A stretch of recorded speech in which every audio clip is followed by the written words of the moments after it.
Welcome to Climate Now, the podcast that explores and explains the ideas, technologies, and the solutions that we'll need to address the climate crisis and achieve a zero-emissions future.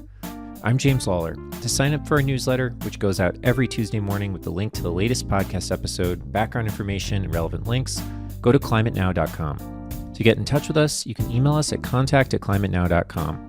We love to hear from our listeners. In today's episode, we'll be talking about what the impacts of the changing climate are likely to be in the short term. Say, in the time that it takes to pay off your mortgage, or for your kids to finish school.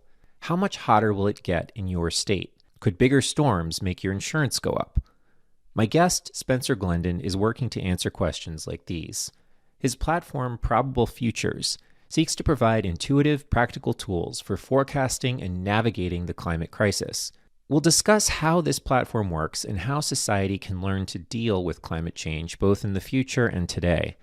But first, it's time for our news segment, This Week in Climate News. And this week in Climate News, I'm joined by Dina Cappiello from RMI. Great to see you again. So nice to be here. We're going to cover a couple things, but Dina, do you want to jump in with the debt ceiling?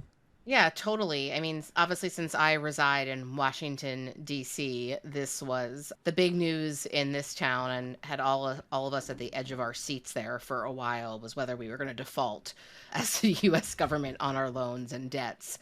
Despite the drama, Congress did come to a deal. And the reason why we're talking about it on this show is because, of course, when deals happen in Washington, lawmakers love to get all their little pet projects in there. And in this case, although there wasn't a massive overhaul of permitting, which may be required for expediting clean energy in this country, there was a streamlining of the National Environmental Policy Act, which is a landmark environmental statute that requires environmental review that could speed up infrastructure projects. So that wasn't something that environmentalists wanted in the bill. They see it as a rollback and as a possible give me to fossil fuel infrastructure. And connected to that, the bill also basically ensures the building of a natural gas pipeline, a $6.6 billion pipeline called the Mountain Valley Pipeline, which will transport natural gas through Appalachia. The good news is here, because of the hard work of the administration, there was really not a weakening of the massive Inflation Reduction Act that was passed, which is the largest investment in climate in U.S. history. Do you think that this is just like an unavoidable feature of the partisan politics and political environment in which we live? No, it's a great question. And why is it a great question? Because the best intentions can go the way of politics, right? And this is now in the realm of what you said, partisan politics. And when it comes to the energy transition, we are still in the messy middle, right? And this is not going to be a light switch where it's like one day we're going to have all fossil fuel and the predominant fossil fuel sources for energy, and the next day have renewables. And so I think that there's this dancing act that is being driven by politics, but also is real because it has to be a transition and it has to be strategic and it has to be measured. I mean, I'm going to really show my age here, but when I read the news and heard the news on NPR and those kind of outlets, I was thinking of the Facts of Life theme song, which is you take the good, you take the bad, and there you have it, the facts of life. That kind of pretty much sums up what we're talking about here.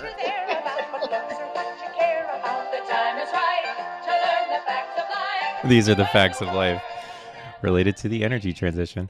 So another story that we've been reading this week is about the lawsuit that Delta Airlines is facing. It's a class action lawsuit over their claims of carbon neutrality. They've run ads which reference flying the only carbon neutral airline. And this is very likely not correct.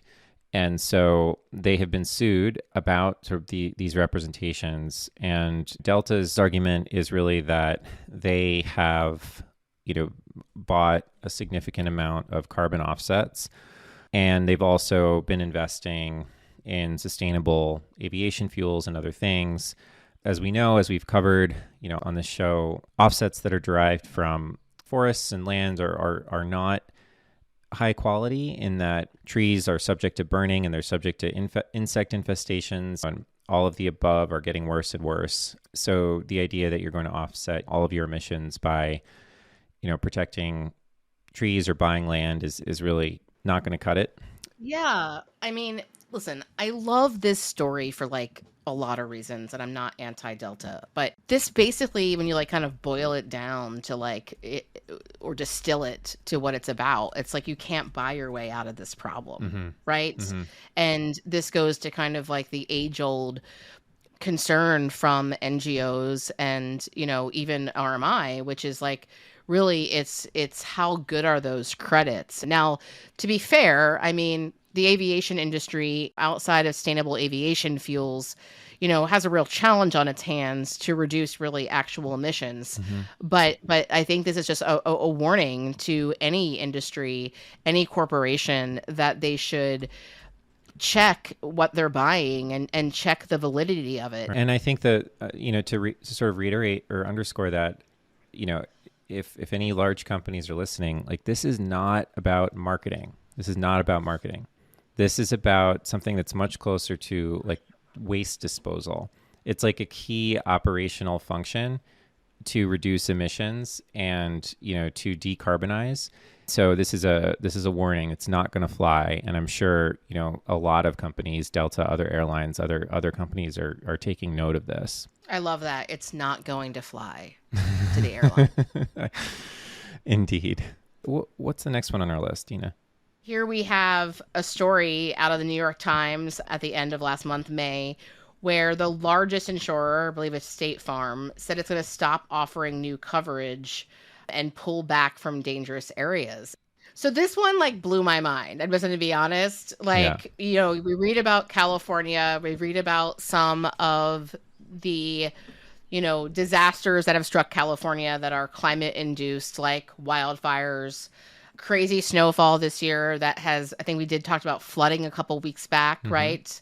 I think, like, again, another pun that's totally intended. This is like the tip of the iceberg. I mean, when you see, sea level rise happening everywhere, either premiums are going up, making those places out of reach for people or displacing people, or we're getting into a situation now where they're not going to even be insurable, and the risk is going to be on the backs of the American consumer who perhaps settled in this area when it wasn't experiencing these effects and have seen a worsening of these effects. Yeah, and this story was sort of had a companion piece about Phoenix, Arizona, that has determined that there's not enough groundwater for all of the housing construction that's already been approved in the Phoenix area, which has been one of the most, quickly growing areas in the country, certainly in Arizona. And so they're actually going to stop developers from building some new subdivisions. And then you have State Farm saying in California, and I think this quote was just so great. The company said, I'm quoting from the article, that while it recognized the work of California officials to reduce losses from wildfires, it had to stop writing new policies to, quote, improve the company's financial strength and because of rapidly growing catastrophe exposure. So it's basically saying, sorry, guys, we're out. This has all become too much. We're out because I mean that quote, and I'm in, this is an inference, but that quote is basically saying if like we continue to dole out money for these wildfires, we might be in financial jeopardy, right? And that is just a whole new level. Like, what is it gonna take for people to like recognize that it's a problem? Yeah, I mean, and I think what's interesting is this is just the beginning of what clearly is going to be a massive trend in our economy, right? Of insurance no longer being able to, be offered in areas, and infrastructure that was solid no longer being solid, like the asphalt that's used to pave roads now melting given the extraordinary heat. And I think these kinds of things, they sort of fall into this bucket of stuff that we've never had to deal with before, right? As a result of a climate that's no longer stable. Now for our interview. After earning his PhD in economics in the 90s, Spencer Glendon made a name for himself in the finance industry by predicting, against common wisdom at the time, that China would be the next global economic superpower. He eventually became head of research for investment giant Wellington Management, where he spent years analyzing and forecasting global market trends. Spencer left Wellington to found Probable Futures, an interactive database platform that uses maps, science, and historical context to help project and navigate the climate crisis. When I asked Spencer for the inspiration behind Probable Futures, he said it goes a long way back, 12,000 years back, to be precise. When I was probably in 7th grade, I learned that people settled around 9500 BCE in a bunch of places around the world, and archaeologists didn't know why. Well, between my being in middle school and 2012, climate scientists figured out why, which was that around 10,000 BCE, the climate stabilized at a temperature that was perfect for humans. And a stable climate allows you to plan. And I realized that climate change wasn't just about being warmer, it was about instability. And that once you took away that instability, there would be a revelation of all the assumptions that were embedded in society that were uninvestigated. This study of archaeology is important to how we think about climate change today.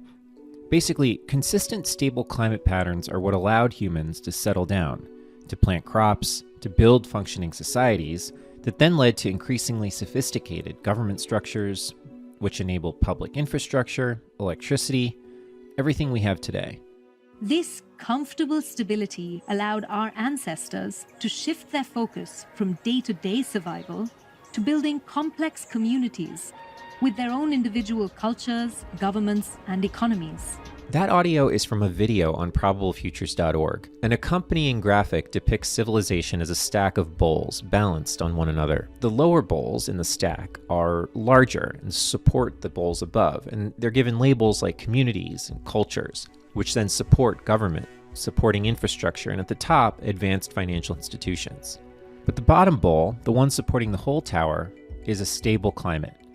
And when the climate becomes less stable, the whole stack of civilization starts to wobble. By continuing to generate greenhouse gases at our current rate, we're disrupting the predictable climate we've been thriving in, and ultimately, everything we've built upon it. And this tells this story from 9500 BCE forward, which says, it took a long time to build that tower of things to the point where you got to modern high finance. All of that rests on a stable climate. Yeah. It's not turtles all the way down, if you will. There's one bowl on the bottom, and that's climate stability. But to the point you just made a moment ago, the tower structure doesn't necessarily collapse today if the climate is unstable. Nope, but it starts to move. So on probablefutures.org, there's a whole story just about a road and what happens to asphalt as it warms. And the reason we tell that story is that everybody walks on roads or sees roads every day. It's mundane, but that mundane material of asphalt is chosen around the world, its grade of asphalt, based on the expected climate. And what's happening around the world is roads are failing faster than they used to because they're being exposed to temperatures outside of their previous ranges. And so there are building codes and standards for all kinds of things that assume a stable climate. And so what I started to realize is, everything I care about has embedded in it this set of assumptions about climate stability.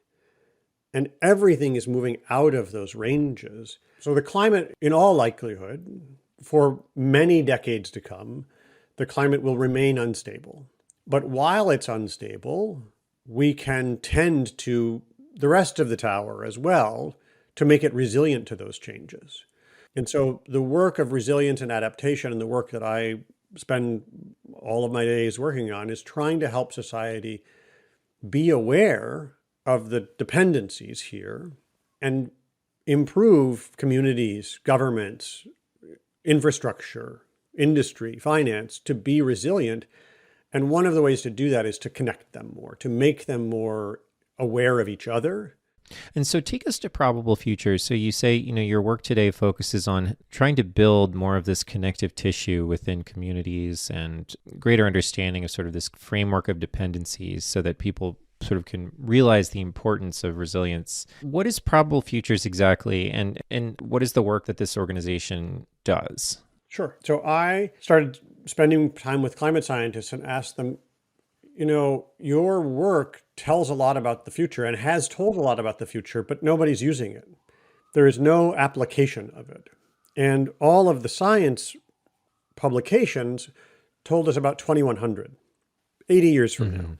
And we can get into the scientific reasons why that was a practice. But I started asking questions like, can we give people projections of what the weather will be like on a duration that matters to them? So a canonical example for me is the period of 30 years. So 30 years seems like a long time in the future, but it's quite common for people to take out 30-year mortgages. And so actually there is 30-year framing, and that's actually quite common for governments to borrow for 30 years. And so initially I said, could we do climate science on a 30-year basis and maybe ideally on a 10 and 30-year basis? And the scientists said, yeah, it wouldn't be hard. And I said, well, has anybody done it? And they're like, not really. And so I said, well, that seems great. Like it's known, it's knowable, it's theoretically public knowledge, but it hasn't been done. Right. And so we built Probable Futures. It's a collaboration. So the science comes from scientists who are at the Whitwell Climate Research Center. But when I say the science comes from them, they did the processing. What this really is taking models from research institutions around the world that have informed the IPCC and inform other things, and regional climate models that can downscale those and make them produce very vivid and realistic predictive weather for any place on the planet.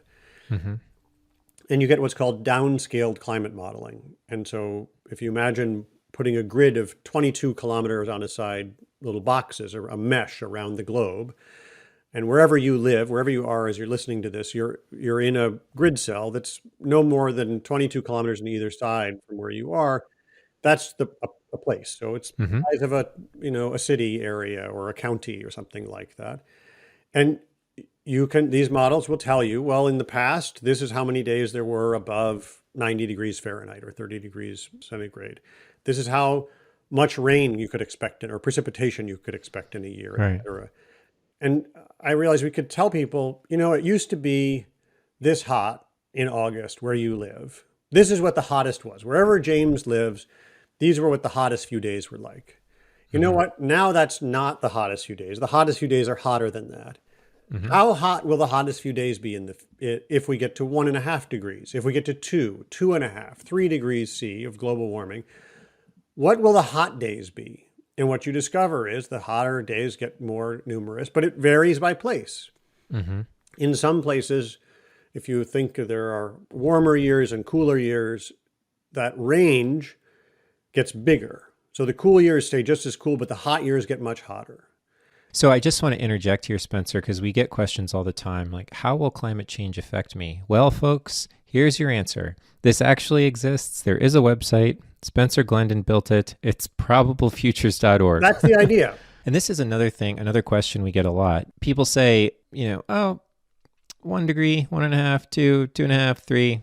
Doesn't sound like a lot. If it's, well, here's a tool that will let you see exactly how devastating those different numbers actually are. And we'll localize it to where you yourself live, and you'll be able to see what it's like for other people where they live. And that's how we organize the site, which is around these degrees of warming. These are climate scenarios, as we call them. And we lived in one scenario, which was during the past when the planet was cooler. And so all of our maps on the website, you can select a scenario, and the first scenario is 0.5 degrees C, which is what the temperature was between 1971 and 2000 in the world.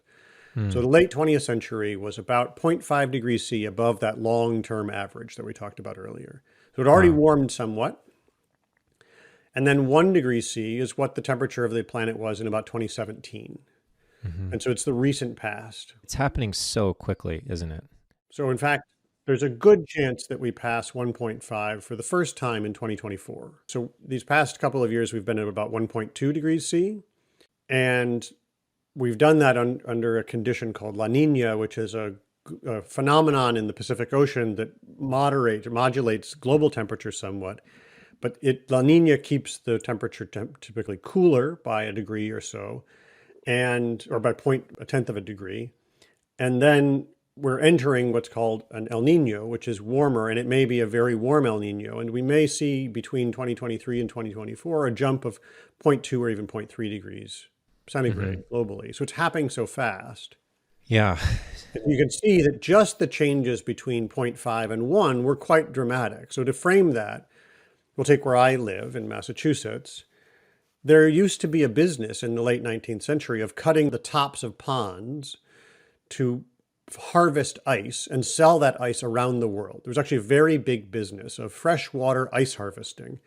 Those ponds don't freeze anymore. Just the change from 0 to 0.5 to 1 means those ponds are no longer, you can't even traverse them, let alone put industrial machinery out to cut the ice. And if you look at the Arctic, you now have nearly ice-free summers, which at 0.5 degrees were covered in ice. And so there are big changes in parts of the world just from the changes that have already taken place. And then you can look ahead to 1.5, which is unavoidable, and 2, which we can delay a lot, and then 2.5 and 3, which are totally avoidable if we act. And hopefully we get people to see the answer to the question you just asked, which was, well, is 2.5 or 3 degrees a real problem? Yes. When you look at these numbers, you see that there become big sections of the world where it's routinely hotter than the human body can tolerate. And you see huge changes in drought. And you see how much more unstable the weather is everywhere. Those ranges that were predictable. So the monsoon coming every 2 months, the quantity of that monsoon and the timing of that monsoon becomes very unpredictable. And so it gets harder. Everything gets harder. Spencer, recently I was looking at one forecast from the 1970s by the RAND Corporation, which sought to predict energy demand in California from the 70s up to the year 2000. And that estimate turned out to be just completely wrong. It predicted a much, much higher amount, much larger amount of energy demand in 2000. In fact, the actual demand when we got to the year 2000 was several times lower than they thought, far below even the lowest estimate in that prediction. There are a lot of examples of this where humans are just really, really bad at predicting the future. I mean, look at COVID, for example. And it strikes me that in this climate conversation, there are so many interconnected processes that are, taking place over time. And the challenge of predicting where we'll ultimately end up just seems incredibly hard and probably impossible, especially given just how demonstrably terrible we are at making predictions. So how do you, as someone who's spent a lot of time thinking about research and understanding trends and where everything's going, how do you reconcile these things when it comes to climate? Yeah, it's a great question. And it's fundamental to the way we built Probable Futures, which is there are no predictions on it. What there are, and so this is how we use the models differently than even my first question about it. My first question, you may remember, was, could we do this on a 10-year basis, on a 30-year basis? And then what I discovered was these models don't have time in them. Climate models aren't time-based. What they are is they say, this is the weather you'll get given an atmosphere. If the atmosphere has this composition, this is the weather you'll get.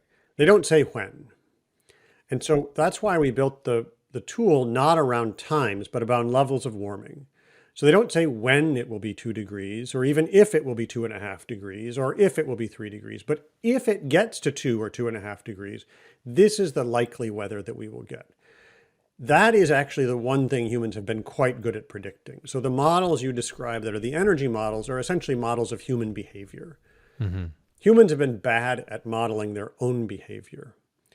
But the fundamentals of the physics of the atmosphere have been well understood and increasingly well understood, so that the manifestations of warmer climates have been very, very accurate. And so I sometimes call climate science mankind's first actually good forecast, which is if you look at not just the 0.5, 1, 1.5, 2 degrees forecast, the average temperature forecast that were set out in the early 80s, those have done very well, but those were pretty contingent on human behavior, but they've done very well.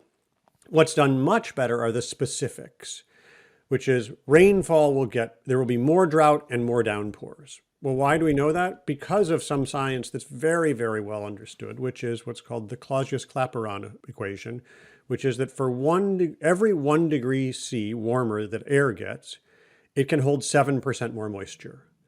So warmer air can hold more water. And because this is compounding, if it gets 10 degrees warmer air temperature, can hold 100% more water. And so it does not just that it can, but it means it will draw it out of the soil and the plants. So warmer air creates more evaporation or evapotranspiration. And then that water can sit in the atmosphere longer. And when it releases it, it can release it as downpours.